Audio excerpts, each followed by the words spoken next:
साथियों नमस्कार, मैं राम प्रताप सिंह कुशवाहा। हमारे चैनल ज्ञान एंड नॉलेज के इस शाखा मंथन में आप सबका अभिनंदन है, स्वागत है, वेलकम है। आज पूरी विश्व और दुनिया में एक ही विषय है, प्रभु श्री राम लला जी की स्थापना का दिवस 22 जनवरी 2024। तो आज ये 2024 का तीसरा दिन है और लखनऊ में बारिश का आनंद छा गया है। बारिश हो रही है मूसलाधार, सर्दी और बढ़ती जा रही है, लेकिन अयोध्या का तापमान उसी के साथ बढ़ता जा रहा है। तो चलिए, ये अभी आपने हमारे वीडियो में बहुत तेज कड़क आवाज़ सुनी होगी। वास्तव में ये आनंद की आवाज़ है और ये प्रकृति की घोषणा है कि प्रभु का आगमन 22 तारीख जनवरी को हो रहा है और ये बिजली कड़क रही है। भगवान श्री कृष्ण जी के जन्म के समय भी इसी तरह का वातावरण आच्छादित था इस भूमंडल में। मतलब एक तरह से देखा जाए तो प्रकृति अपनी आतिशबाजी, प्रसन्नता और आनंद में चला रही है अभी से। और आपको ये भी जानकारी होगी कि पूरे राम मंदिर में जो शिलापट और पत्थर आए हैं वो राजस्थान गौरवशील जो खनिज है वहाँ पर, जो वहाँ से बंसीपुर गांव से आए हैं। बंसी किनका नाम है आप जानते ही हैं, भगवान प्रभु श्री योगेश्वर कृष्ण जी का नाम है बंसीधर, और वहीं से वो एक एक पत्थर आया है। बताइए, करोड़ों खाने होंगी, जाने कहाँ कहाँ पहले पर्सिया, ईरान और जाने कहाँ कहाँ से पत्थर, संगमरमर, इराक, इटली से आया करते थे। लेकिन प्रभु राम जी के पावन मंदिर जन्मस्थली पर बंसीपुर गांव राजस्थान का ही पत्थर सिलेक्ट हुआ, और वो भी मैसूर के जो हमारे भारत के रिसर्च स्कॉलर हैं, जो पत्थरों पर विशेषज्ञता करते हैं, उन्होंने उस पत्थर को सेलेक्ट किया है वैज्ञानिक रूप से। थोड़ा सुधार कर लें, मकराना जो पत्थर है संगमरमर से, उससे कुछ मूर्तियां का निर्माण हो रहा है, लेकिन जो असली प्रभु श्री राम जी की मूर्ति बन रही है वो कर्नाटक के जो शिलाखंड है, उस शिलाखंड का नाम है श्री कृष्ण। सुन लो एक बार फिर से, उस शिलाखंड का नाम है श्री कृष्ण, और वही शिलाखंड पूरी दुनिया में सेलेक्ट हुई। यद्यपि नेपाल सरकार ने अपने सालिग्राम जी की शिलापट भेजी थी, बड़ी बड़ी शिलाएं आई थीं, आपने देखा होगा। वो शिलाओं को नहीं काटा गया, क्योंकि सालिग्राम जी तो चाहे बड़ी शिला में हो या छोटी शिला में, वो तो सालिग्राम ब्रह्म तत्व हैं ही, इसलिए उनको काटा नहीं गया। ये श्री कृष्ण कर्नाटक से। अब भाई इसी से समझ लो कि राम जी में ही श्री कृष्ण जी भी शामिल हैं। अलग अलग विचारधारा इस दुनिया में मत चलाओ, एक ही विचारधारा से चलो, सिर्फ राम जी की विचारधारा से। श्री कृष्ण जी छोटे हैं, उनको छोटे ही रहने दो, ये हमारा सुझाव है। जो समीक्षात्मक लोग आजकल अलग अलग विचारधारा चला रहे हैं वो गलत कर रहे हैं। बांटो मत, एक ही रहो, मर्यादा पुरुषोत्तम प्रभु श्री राम लला जी के साथ। और प्रभु राम जी की जो मूर्ति बन रही है वो भी भारतीय पत्थर मकराना की बन रही है। वाह साहब वाह। और आज श्री नृपेंद्र मिश्र साहब जो अध्यक्ष हैं राम जन्मभूमि तीर्थ क्षेत्र परिसर ट्रस्ट के, वो अध्यक्ष साहब हैं। आज उनका हमने इंडिया टीवी पे पूरा साक्षात्कार को, इंटरव्यू को सुना, समझा और प्रेरणा ली, मोटिवेशन लिया। उसी मोटिवेशन के कुछ प्रसंग हैं हमारे ब्लॉग में, और कुछ हमारे सुझाव हैं जो हमने उनको एक पत्र के द्वारा भी हमने उनको सूचित किया, करने का प्रयास किया है। चलिए, इस वीडियो के माध्यम से मैं जन जन में अपनी आवाज़ पहुंचाने का प्रयास कर रहा हूं। ये आवाज़ माननीय श्री नृपेंद्र मिश्र साहब के पास पहुंचे और ये कार्य भी पूर्ण होना चाहिए इस शुभ घड़ी में, जो 84 सेकंड की शुभ घड़ी है।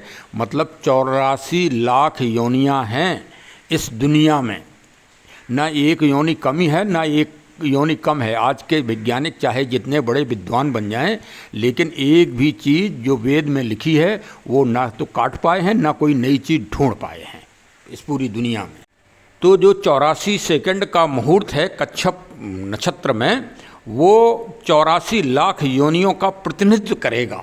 यही दिख रहा है कि प्रभु श्री राम जी ही ब्रह्म हैं, क्योंकि ब्रह्म के तत्व जब ब्रह्म को मिलने लगे तो समझ लो कि यही ब्रह्म हैं।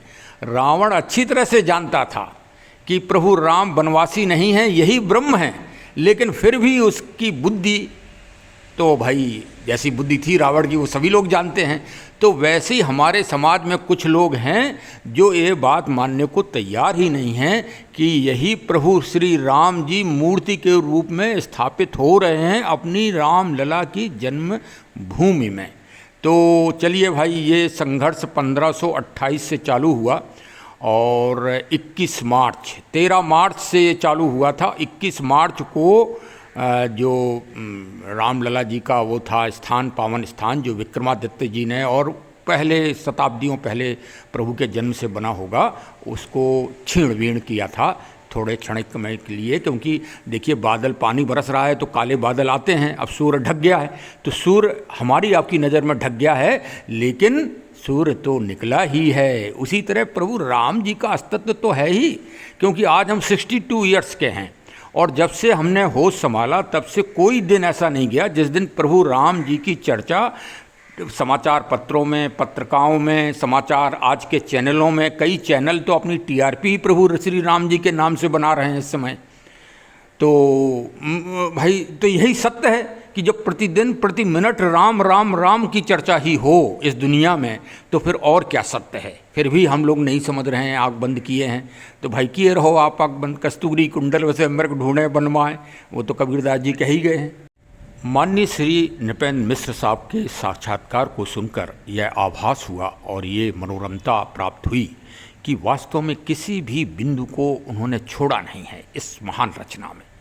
लेकिन फिर भी हमारे कुछ सुझाव हैं। एक तो सुझाव ये कि 1528 में पहली अगर कोई महिला सशक्तिकरण, भारत की महिला शक्ति अगर कोई वीर गति, अमर गति को प्राप्त हुई, सीधे उस समय जो आक्रांता बाबर से युद्ध उनका हुआ था 1528 में, इसी प्रसंग को लेकर उसमें वो अमर वीर गति को शहीद हुई थी जय कुमारी जी। तो उनकी वहाँ मूर्ति लगना चाहिए। और इसके अलावा राजा रणविजय सिंह, भीटी के राजा मेहताब सिंह, और फिर आके 1990 में श्री शरद कुठारी साहब, श्री राम कुठारी साहब और अनगिनत महान देवात्माएं इस महान कार्य के लिए अमर शहीद हुई हैं, अमर वीर गति को प्राप्त पाई हैं, अमर गति पाई है उन्होंने। तो ये वास्तव में सच्चे सेवक हैं और ये आत्माएं वहाँ दर्शन करने 22 तारीख को अवश्य आएंगी। श्री माननीय नृपेंद्र मिश्र साहब, आप जब इतनी रचना कर रहे हैं तो 5 दिव्य राजगद्दी बनवाइए, मतलब चेयर, और वो माननीय प्रधानमंत्री जी के अगल बगल डलवाइए VIP दीर्घा में, जिससे ये पावन दिव्य आत्माएं वहाँ पर आकर विराजमान हो सकें और नैना अभिराम दर्शन कर सकें सारे समारोह के। श्री पूज्य श्री दशरथ जी साहब भी आ सकते हैं और भी भगवान के पूर्वज साहब भी आ सकते हैं, महान चक्रवर्ती राजा रघु साहब भी आ सकते हैं। और 84 मिनट सेकंड के जो शुभ मुहूर्त में हैं और उसमें 84 सम्मानित लोगों से 84 वृक्ष वहाँ पर पावन वृक्ष लगवाए जाएं, जिनके बारे में शोध करवा ली जाए, जो श्री राम जी के वनवास के समय उनके साथ मतलब उन्होंने आश्रय दिया भगवान को। जैसे अशोक जी का वृक्ष, जहाँ माता सीता जी अशोक वाटिका में जहाँ रावण ने उनको रखा था, तो अशोक जी का वृक्ष वहाँ लगना चाहिए, वहाँ पीपल वृक्ष लगना चाहिए, बट वृक्ष लगना चाहिए, पाखर वृक्ष लगना चाहिए, और भी अन्य तरह के ताड़ के भी वृक्ष लगना चाहिए। इस तरह के जो प्रसंग आए हैं रामायण और श्री रामचरितमानस में, उन वृक्षों का वहाँ रोपण होना चाहिए। आपने बहुत सारे द्वार हमको बताए, गज द्वार, गरुड़ द्वार, श्री हनुमान जी का द्वार, लेकिन असली द्वार आपने नहीं बताया। जो जय और विजय का द्वार है। नारायण प्रभु श्री राम जी की रक्षा का दायित्व उनके दो जो गार्ड हैं, जय और विजय, जिस पर पूरी श्री रामचरितमानस और रामायण आधारित है, वो गेट नहीं बना है, आपके संबोधन में नहीं आया। और आपके संबोधन में चेयर वाली बात भी नहीं आई। राजगद्दी, 5 राजगद्दी डलवाइए जिसमें हमारी दिव्य मृत आत्माएं वहाँ पर आके बैठ सकें, और 84 वृक्ष लगवाइए उसी समय, उसी मुहूर्त में, तब हम मानेंगे कि हाँ, ये कार्य महानतम रूप से आपने प्रकट हुआ, जिससे पूरी दुनिया में प्रकृति और जलवायु संरक्षण का संदेश जा सके, जिसमें भगवान प्रभु श्री राम जी ने अपना पूरा जीवन अर्पित किया। उन्होंने समुद्र से ईश्वर होके, ब्रह्म होके, उन्होंने समुद्र से प्रार्थना की, किस लिए? पर्यावरण की रक्षा का महान संदेश देने के लिए। हाँ, अब हमें तो हम लोग सुना देते हैं कि विनय न मानत जलद जड़। अरे विनय ईश्वर क्या करेंगे? अरे ईश्वर ने संदेश दिया है हम मानवों को कि इस दुनिया और ब्रह्मांड को अगर कोई बचाएगा जलवायु परिवर्तन के दंश से। बर्फ़ पिघल रही हैं मानवर साहब, ज़रा ध्यान दीजिए, 84 वृक्ष लगवाइए और पूरी दुनिया को संदेश दीजिए प्रभु श्री राम जी का।